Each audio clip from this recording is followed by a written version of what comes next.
The medical station called Mercy's Reach floated in the darkness of space like a silver flower blooming against the endless black. And it served as a hospital for dozens of species from across the galaxy who came here seeking healing and hope.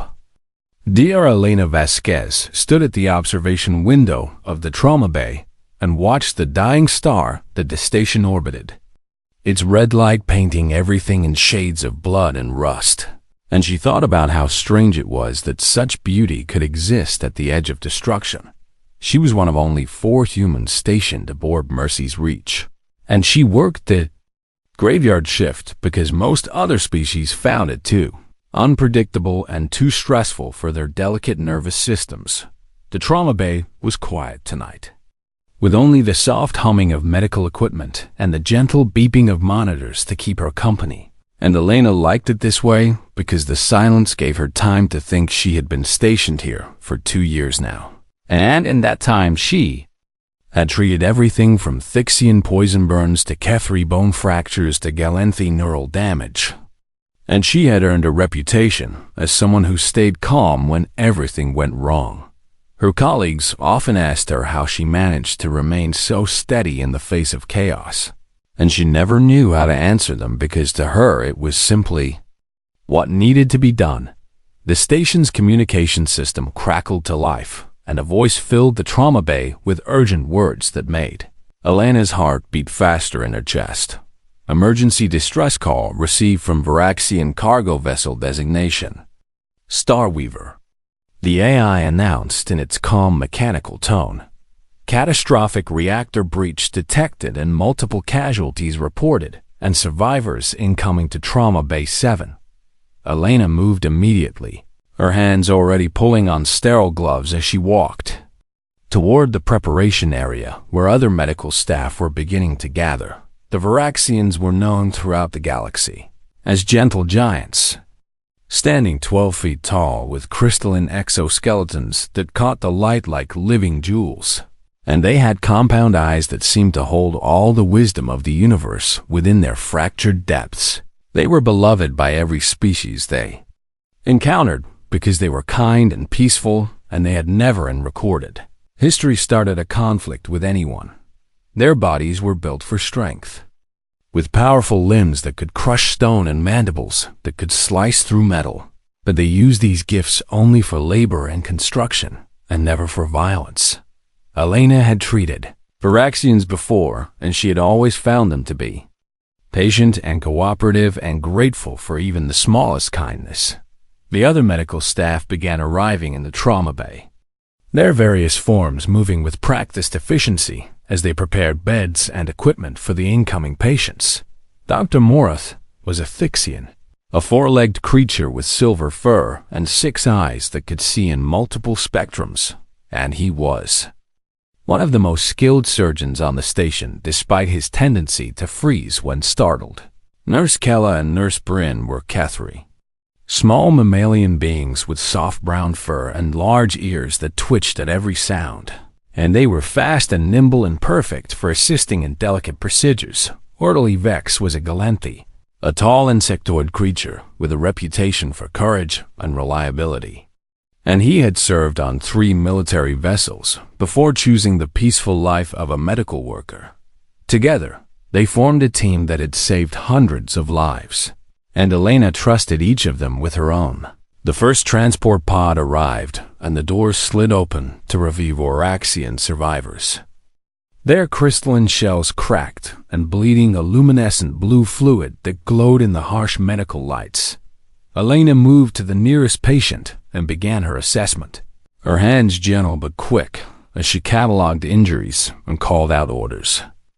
To her team, the Varaxian looked up at her with compound eyes full of pain and fear, and Elena placed a hand on the cool, smooth surface of their shell and spoke soft words of comfort. "You are safe now," she said. "We are going to take care of you, and everything is going to be okay." More transport pods arrived, and soon the trauma bay was filled with 17 Varaxian survivors, each one bearing the marks of the reactor explosion that had destroyed their vessel. The medical team worked with desperate efficiency, stabilizing patients and treating wounds and offering comfort where they could. And for a time, it seemed like everything was under control. Then the 18th transport pod arrived. The doors slid open and Elena felt something change in the air. A tension that had not been there before. Like the moment before a storm breaks over the mountains, the Varaxian inside was different from the others. Larger and more heavily built with a crystalline shell that was cracked in dozens of places. And bleeding that luminescent blue fluid in steady streams, his compound eyes were wild and unfocused, darting around the room like a trapped animal seeking escape. And his mandibles spread wide to reveal rows of serrated bone that were meant for crushing asteroid minerals. The station's AI spoke in a voice that had lost its calm mechanical tone, and now carried something that sounded almost like fear, warning.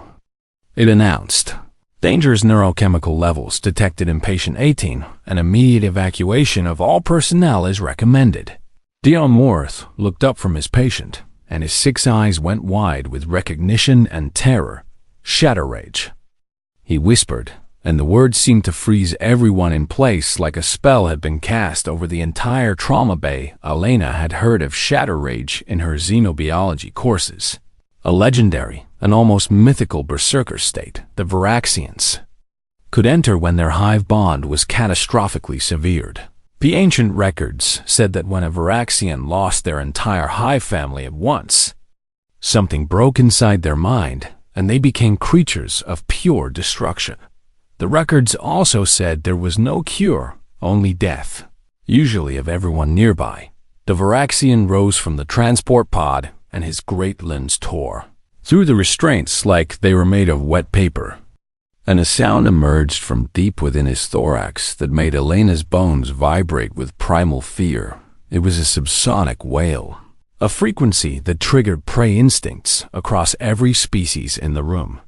And Elena watched as her colleagues began to react in ways their ancestors had learned millions of years ago.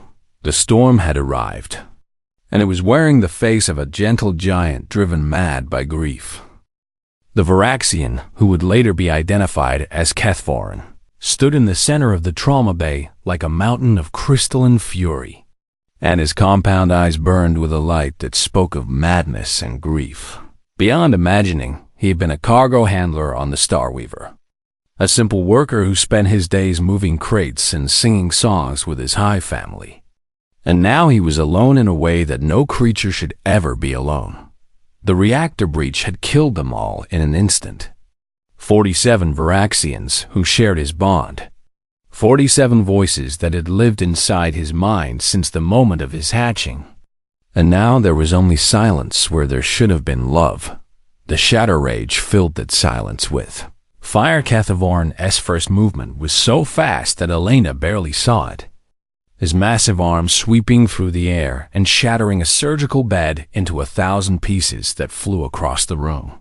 Like deadly rain, the sound of the impact was deafening, a crash that echoed off the walls and seemed to shake the very foundations of the station. Dr. Morth froze in place, his 4 legs locking beneath him as ancient instincts took control of his body.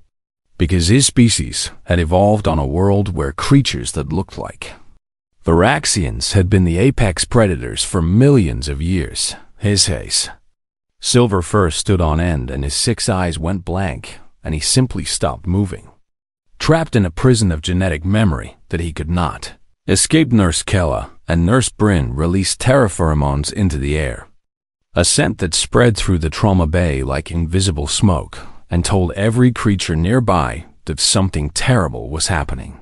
There, small bodies moved before their minds could catch up, their legs carrying them toward the exits. With a speed born of pure survival instinct, they scrambled over equipment and pushed past other patients, and they did not look back because looking back meant dying. The other Varaxian survivors tried to reach Kethvorin with their voices, calling out to him in their native language, but he could not hear them over the roaring emptiness in his mind. To him they were strangers, just more shapes in a world that had lost all meaning. and he swept them aside with movements that sent them crashing into walls and medical equipment tornily vex. The Gallanthy, who had served on 3 military vessels and earned medals for bravery in combat, took one look at Kethvorin and made a decision that his species had been making. For 10,000 generations, he calculated the odds of survival if he stayed, and he calculated the odds if he fled. And the numbers were not even close. Vex vanished through a maintenance hatch with a speed that would have impressed his drill instructors. And he felt no shame, because shame was a luxury that dead creatures could not afford. Station security AI began lockdown protocols, sealing bulkhead doors throughout the section in an attempt to contain the threat, but the trauma bay doors were still cycling, their mechanisms too slow for a crisis that was moving at the speed of Raga Kethvorin. Destroyed the first surgical suite with a single blow of his massive fist, the metal crumpling like paper beneath the force of his grief-fueled strength. Medical equipment exploded into sparks and smoke, and the lights flickered as power conduits were torn from the walls. He moved to the next suite and destroyed it too, and then the next. Each act of destruction accompanied by that subsonic wail that made thinking almost impossible. Lena was thrown against a wall by the shockwave of an exploding power unit, and she felt the breath leave her body as she hit the hard surface. Her ears rang with a high-pitched tone that drowned out everything else, and for a moment she could only lie there trying to remember how to breathe through blurred vision. She saw her colleagues fleeing, their forms moving toward every possible exit with desperate urgency. She saw Dr. Morath still frozen in place, his body locked in a fear response that might kill him if no one moved him to safety. She saw the other Varaxian patients trying to crawl away from their maddened kinsman, their injuries making every movement an agony, and she saw Kethvorin standing in the center of the destruction he had created, his great head turning from side to side as if searching for something he could not find. Lena pushed herself up from the floor, her body aching in a dozen places, and she watched the chaos unfold around her. Smart thing to do would be to run, to follow her colleagues through those cycling doors and let the security systems deal with the threat. Every survival instinct she possessed was screaming at her to flee, to preserve her own life, to accept that some situations could not be won. She saw the last of the medical staff disappear through the exits. Their forms swallowed by the corridors beyond. The doors began to close, the lockdown protocols finally completing their slow cycle. In moments the trauma bay would be sealed, trapping everyone inside with a creature that could tear through starship hulls with his bare hands. Elena looked at Kethvorin, and she saw past the madness and the rage to something deeper, something that made her heart ache with understanding. He was not hunting. She realized he was not trying to kill anyone. He was searching. His antennae swept through the air desperately, seeking signals that would never come again. And his wails were not just expressions of rage, but cries of unbearable grief. He was calling for his family, for the 47 voices that had been ripped from his mind. And he could not understand why they would not answer. The reactor had killed them all in an instant. And now Kethvorin was trapped in a hell of silence and solitude that his species was never meant to endure. Elena understood loss. She had buried her mother 3 years ago, and her father the year before that, and she knew what it felt like to reach for someone who was no longer there. She knew what it felt like to wake up in the morning and forget for just a moment that they were gone, and then to remember and to feel that loss all over again. Catherine was experiencing that moment of remembering over and over again, 47 times at once, and his mind was shattering beneath the weight of it. The doors were almost closed now, just a narrow gap remaining, and Elena knew that she had only seconds to make her choice. She could slip through that gap and save herself, and no one would blame her for it, or she could stay. Elena did not run. She planted her feet on the floor of the trauma bay, and she watched the doors seal shut behind her with a sound like a tomb closing. She was trapped now, alone with a grieving giant who could kill her with a single careless movement. The station eye screamed warnings into her earpiece, telling her that her survival probability was approaching zero, telling her that she needed to find an exit. Immediately, security protocols demanded that she evacuate. Medical guidelines required that she preserve her own life, so that she could save others somewhere on the other side of those sealed doors. A Thixian voice was begging her over the communication system to find a way out before it was too late. Elena reached up and muted them all. The silence that followed was almost peaceful, broken only by the crackling of damaged equipment and the heavy breathing of the creature before Hirsch took a deep breath, and she steadied herself. And she prepared to do something that would make no sense to anyone who was not human. She prepared to walk toward the danger instead of away from it. Elena's brain did something in that moment that would have horrified xenobiologists across every known system in the galaxy. Something that defied every model of survival behavior that alien scientists had ever constructed. It calmed down her heart rate, which should have been spiking to dangerous levels in the presence of such an overwhelming threat. Began to steady itself like a ship finding balance in a storm. Her pupils dilated, not in fear as they should have, but in focus, as if her body was preparing itself for a task that required precision rather than speed. Adrenaline flooded her system in quantities that would have sent most species into panic.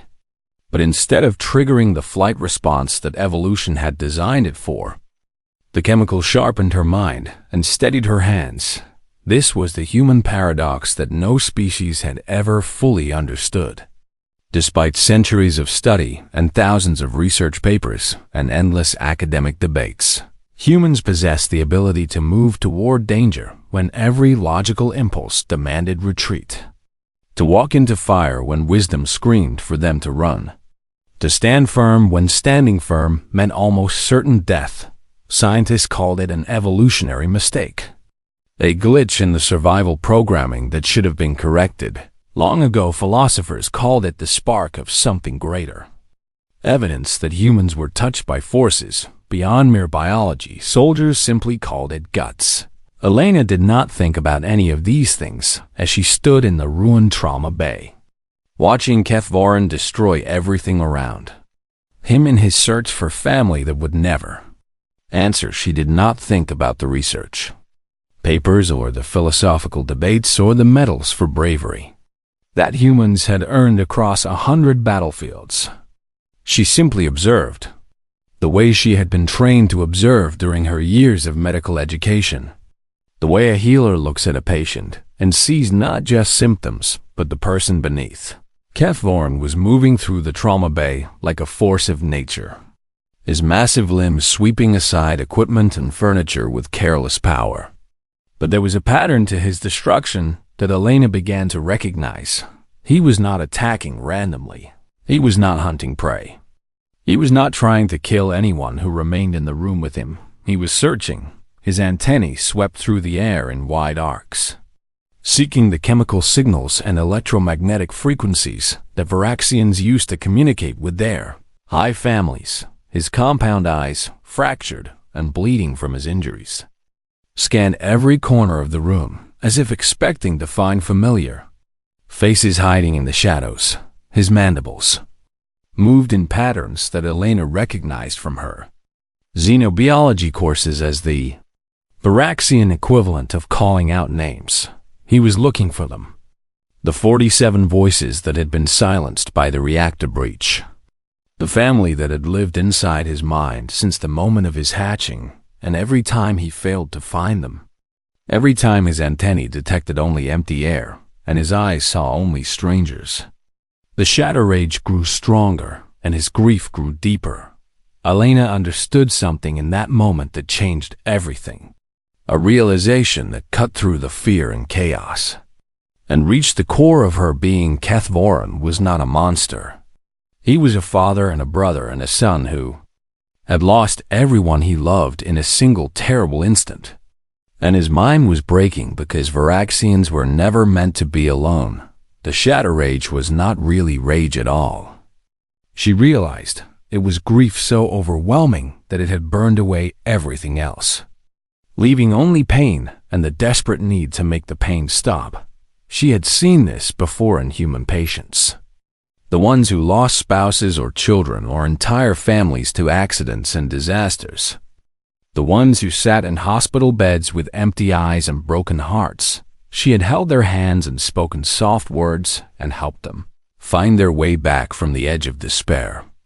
And she had never once considered running away from them just because their pain was frightening. Why should this be any different? Kethvorin was a patient. She decided, the most challenging patient she had ever faced. But a patient nonetheless, and Elena Vasquez had never abandoned a patient in her entire career. She took a step forward, her feet moving across the debris-covered floor with a steadiness that surprised even herself. The station AI, still connected to her earpiece, despite being muted, registered her movement and began calculating her survival probability with increasing alarm. Security systems tracked her position and flagged her actions as irrational, adding her to a list of personnel requiring psychological evaluation if she survived. Somewhere in the station's command center, officers watched the security footage with expressions of disbelief. Unable to comprehend what the human female was doing, Kethvorin noticed her movement and his great head swung toward her, those compound eyes locking onto her small form with an intensity that should have turned her bones to water. He was 9 feet of muscle and chitin and grief-fueled madness, a creature capable of tearing through starship hulls with his bare hands. And she was 5'6" of stubborn human who weighed less than one of his arms. The size difference was almost comical, like watching a mouse approach a hurricane, and anyone observing would have assumed they were about to witness a quick and messy death. But Elena did not see size or strength or danger when she looked at Kethvorin. She saw pain. Pain so deep and so raw that it radiated from him like heat from a star. And she saw loneliness so profound that it made her own losses feel small by comparison. She saw a gentle creature who had been broken by tragedy, a peaceful soul whose mind had shattered because the universe had been cruel in a way that no one deserved. And she saw something else. Hidden beneath the rage and the grief and the madness, she saw fear. Kethvorin was afraid, terrified in a way that his massive body and his devastating strength could not protect him from, because the enemy he faced was not something that could be fought or defeated. He was afraid of the silence in his mind where voices should have been, afraid of the emptiness where love had lived, afraid of facing an eternity alone in a universe that had become cold and dark and meaningless. Elena knew that fear. She had felt it herself in the long nights after her parents died. When she woke up reaching for hands that were no longer there to hold, she knew what it was like to be afraid of the quiet, to dread the moments of stillness when the absence of loved ones became impossible to ignore, and she knew that no one should have to face that fear alone. "Hey," she said, and her voice was quiet but steady, cutting through the chaos and the noise in the subsonic wails that filled the trauma. Kethvorin's antennae twitched at the sound, focusing on her for the first time. And something in his posture shifted almost imperceptibly. "Hey, big guy," Elena continued, taking another step closer, despite every survival instinct screaming at her to stop. "I see you there." She raised one hand slowly, palm out and fingers spread, a universal gesture of peace that humans had used for thousands of years with frightened animals and panicking patients and anyone who needed to know they were not alone. It was a gesture that said, "I am not a threat, and I am not afraid, and I am here to help." It was a gesture that required trust, because it meant making yourself vulnerable to a creature that could end you in an instant. Elena offered that trust freely, and she waited to see what Kethvorin would do with it. Kethvorin looked at the small creature standing before him with her hand raised and her voice soft. And something deep within his fractured mind struggled to understand what he was seeing. She was not running. Every other creature in this place had fled from him, their terror scent filling the air and their panicked movements triggering the hunting instincts that the Shatter Rage demanded he follow. But this tiny being who barely reached his chest, even when he was kneeling, stood her ground and looked at him with eyes that held no fear. It confused him. And in that confusion, the rage flickered like a flame in a sudden wind. The silence in his mind was still there. That horrible empty void where 47 beloved voices should have been singing and laughing and sharing the small moments of their lives. The grief was still there too. A weight so heavy that he felt as though his crystalline shell might crack under the pressure of carrying it. But for just a moment, for the space of a single heartbeat, something other than pain and madness existed in his consciousness. Curiosity. Easy, buddy, the small creature said, and her words were gentle and slow and warm. Easy now. Kethvorn's antennae focused on her completely, drinking in every detail of her chemical signature and her electromagnetic field and the subtle vibrations of her voice. She smelled like metal and medicine and something else. Something that reminded him of the comfort scent his hive mother used to produce when he was young and frightened and needed reassurance. She sounded like safety. The Shatter Rage roared inside him, demanding that he destroy this strange creature who dared to stand in his path, demanding that he continue his search for the family that refused to answer his calls. But some part of him, some fragment of the gentle cargo handler he had been before the reactor, stole everything. Held back. I know it hurts, the creature said, and she took another step toward him, closing the distance between them to barely more than an arm's length. I know they are gone, and I am so sorry. I am so very sorry for what you have lost. The words washed over Kethvorn like cool water on a burn, soothing something deep inside him that he had thought could never be soothed. She knew. This strange small being understood what had happened to him. She recognized his pain for what it was. My name is Elena, she continued, her hand still raised in that gesture of peace. And I am a healer. I help people who are hurting. And I want to help you, if you will let me. Kethvorn made a sound that was half growl and half whimper, his massive body trembling with the effort of restraining the Shatter Rage that still clawed at the edges of his mind. He wanted to trust her, wanted to believe that this creature could somehow make the silence bearable. But the madness whispered that trust was weakness and hope was a lie. I know you are searching for them, Elena said, and her voice cracked slightly with emotion that she did not try to hide. I know you are calling out, and they are not answering. And I know how much that hurts. She took another step. And now she was close enough to touch him if she reached out. Close enough for him to end her life with a single careless movement. I lost my family too, she said. And the truth of her words resonated in the air between them. My mother died 3 years ago, and my father the year after. And sometimes I still wake up expecting to hear their voices. Kethvorn's compound eyes, fractured and bleeding, focused on her face with an intensity that would have made anyone else flinch. But Elena did not flinch. The silence never goes away completely, she admitted. But it gets quieter over time.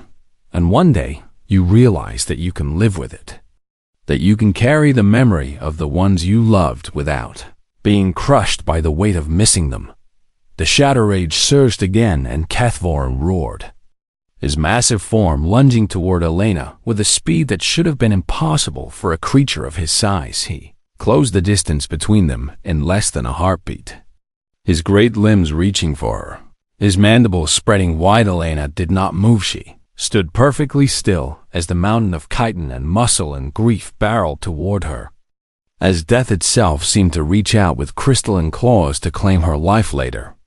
The security footage of this moment would be studied at military academies and medical schools across the galactic. Union psychologists would write papers about it, analyzing every frame, trying to understand what had happened in the neural pathways of a human brain that allowed such complete defiance of survival instinct. Philosophers would debate whether it was courage or madness or something else entirely, something that could not be captured by words or explained by science. 3 feet before impact, Kethvorn stopped. His momentum should have carried him forward, should have sent him crashing into the small creature who had refused to run. But instead his great limbs locked in place, and his body came to a halt as suddenly as if he had struck a wall. He stood there, looming over Elena like a wave frozen at the moment before it breaks. And something in his posture spoke of a battle being fought behind those fractured compound eyes. The shadow rage demanded that he destroy, demanded that he tear and rend and break until either the pain stopped or his body failed. But the gentle soul of Kethvorn, the cargo handler who had spent his life singing songs with his family and caring for those around him, refused to harm this creature who showed him no fear. She was not afraid. Simple fact cut through the madness like a beam of light through darkness, reaching the part of him that still remembered what it meant to be kind. "Easy, buddy," Elena said again, her voice as steady as a heartbeat. "Easy now. I am right here." She reached up with her raised hand, moving slowly and deliberately, and she placed her palm against the cracked and bleeding surface of his thorax. Her skin was warm against his cool crystalline shell, and the contact sent a shiver through his entire body. "I know they are gone," she whispered. "And I know it feels like the world is ended, but you are not alone. Do you hear me? You are not alone." Kethvorn made a sound that was unlike anything he had ever made before. A keening wail that contained no rage at all, only grief. Only the unbearable weight of loss that he had been carrying since the moment the reactor took everything from him. His great legs buckled beneath him, and he sank to his knees, his massive form collapsing like a building whose foundations had finally given way. The shadow rage retreated, not defeated but exhausted, retreating to the edges of his consciousness, where it would wait for another moment of weakness to strike. But for now, for this precious, fragile moment, Kethvorn was himself again. Elena knelt with him, lowering herself to the floor so that she could look into his fractured eyes without him having to bend down. She wrapped her arms around as much of his thorax as she could reach, which was not very much at all, and she held him the way she would hold any patient who was breaking apart from pain. "I have got you," she said, and her voice was thick with tears that she did not try to stop. "Easy, buddy. I have got you now. Just let it out. Just let yourself feel it." Kethvorn Wepvaraxians did not cry the way humans did, with tears and sobs, but the luminescent blue fluid that leaked from his cracked shell flowed faster, and the sounds he made were unmistakably the sounds of a heart breaking. He wept for his hive mother who had raised him with patience and love, and for his hive father who had taught him the songs of their ancestors, wept for his siblings and his cousins and his aunts and uncles, for every voice that had been part of him since the moment of his hatching. He wept for the future that would never be, for the children he would never have, for the songs that would never be sung, for the love that had been ripped away in a single terrible instant. And through it all, Elena held him, this tiny human woman who had somehow stopped a berserking giant with nothing but kindness and courage and the simple truth that no one should have to grieve alone. "I am here," she repeated, again and again, a mantra of comfort in the chaos. "You are not alone. I am right here. I've got you. Easy, buddy. Easy." The trauma bay was silent now except for the sound of Kethvorn's grief and the soft murmur of Elena's voice. And somewhere on the other side of the sealed doors, a dozen species watched in stunned disbelief as the impossible unfolded before them. In the days that followed the incident in Trauma Bay 7, Kethvorn was sedated and stabilized and treated for his physical injuries by a medical team that now looked at their human colleague with something approaching reverence. He was eventually transferred to a Varaxian grief sanctuary, a special facility designed to help those rare individuals who had lost their hive bond, survived the psychological trauma and learned to build new connections. The healers there said that his recovery would take years, perhaps decades, and that the scars on his mind would never fully fade, but he would live. He would survive because a small human woman had refused to run when every logical creature in the galaxy would have fled, had refused to abandon him to the madness of his grief. The other medical staff returned to the trauma bay after the security lockdown was lifted. Picking their way through the wreckage with expressions of shock and disbelief, they found Elena sitting alone in the center of the destruction, her uniform covered in luminescent blue Voraxian blood, drinking cold coffee from a cup that had somehow survived the chaos.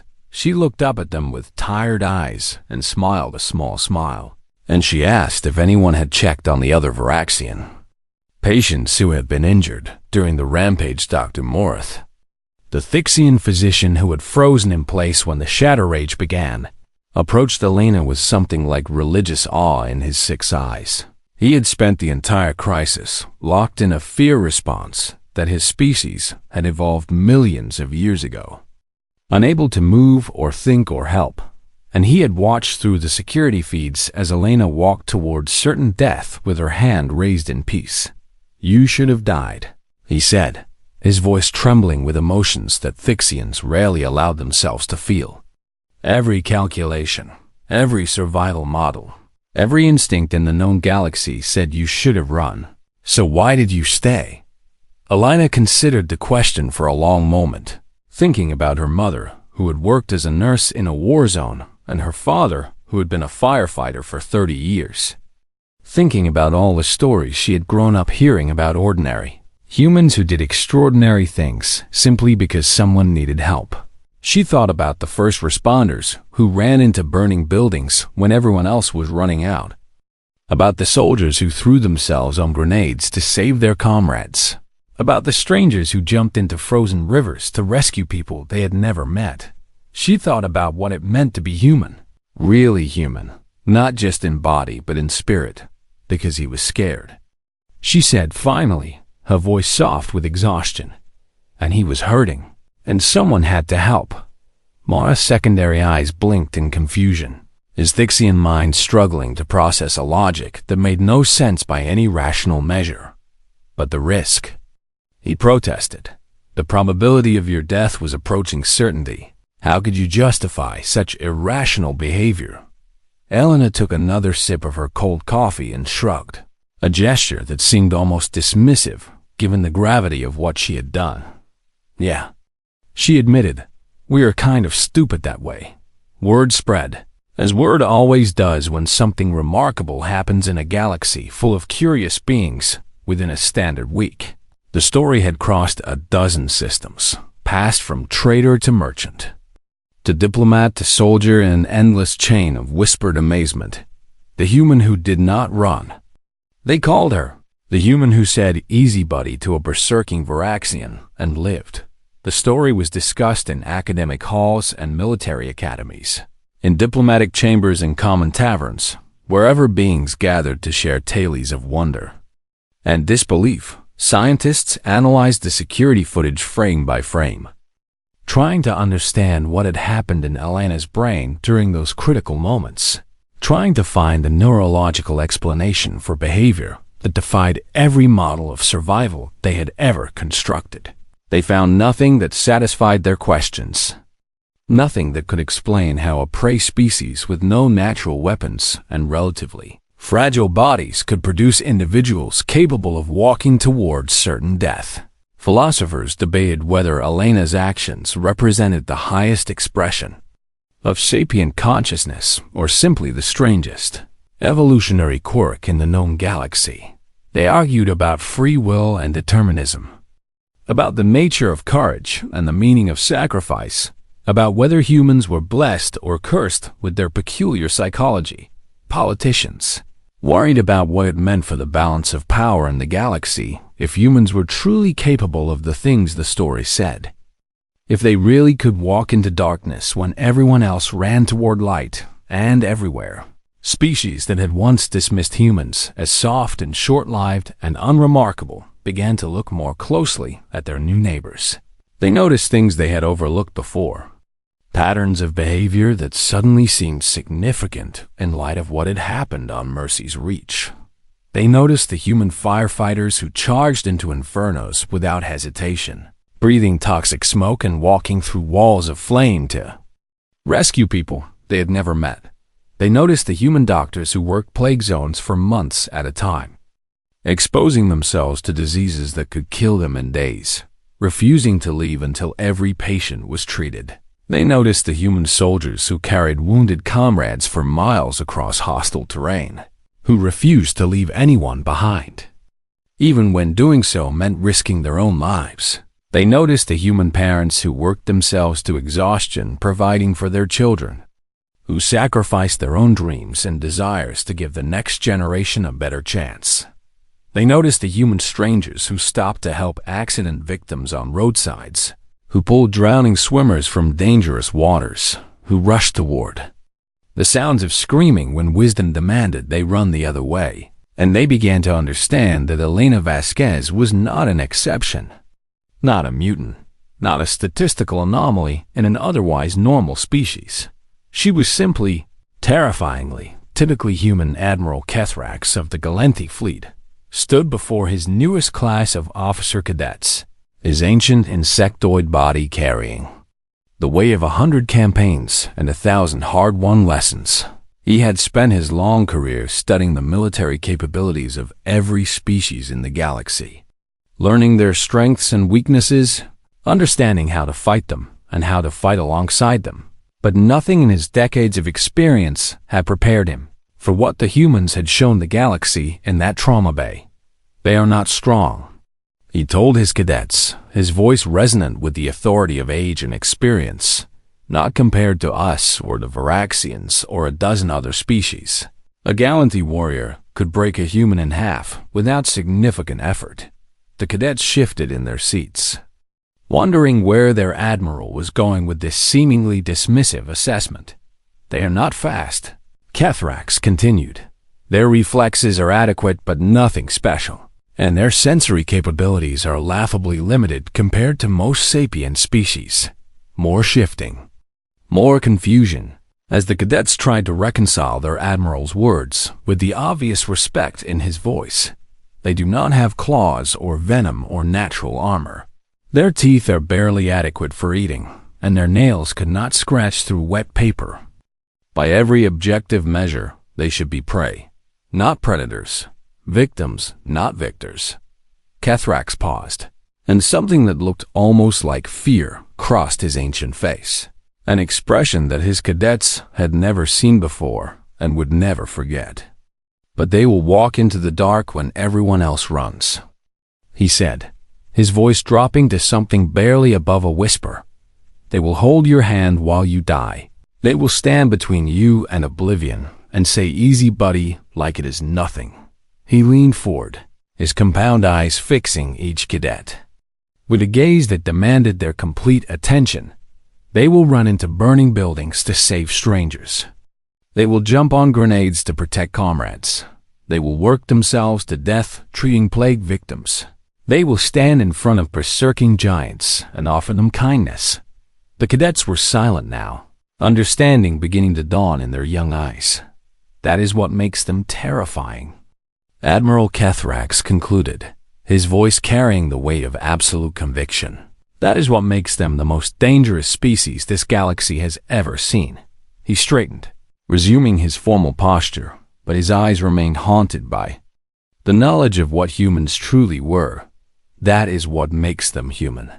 Far away, on a medical station orbiting a dying star, Dr. Elena Vasquez finished her shift and went home to sleep, unaware that she had become a legend. Unconcerned with the philosophical debates and political discussions her actions had sparked across the galaxy, she was just a healer who had helped a patient in pain. Nothing more and nothing less. But in the vast darkness of space, in the countless civilizations that had heard her story, a new understanding was taking root. Humans were not just allies or trading partners or curious neighbors from a small blue world. They were something else entirely. Something that the galaxy had never seen before and might never fully understand. They were the species that ran toward danger. They were the species that held your hand in the dark. They were the species that said "easy buddy" to monsters and meant it. And that, more than any weapon or technology or military might, was what made them the most remarkable beings the universe had ever produced.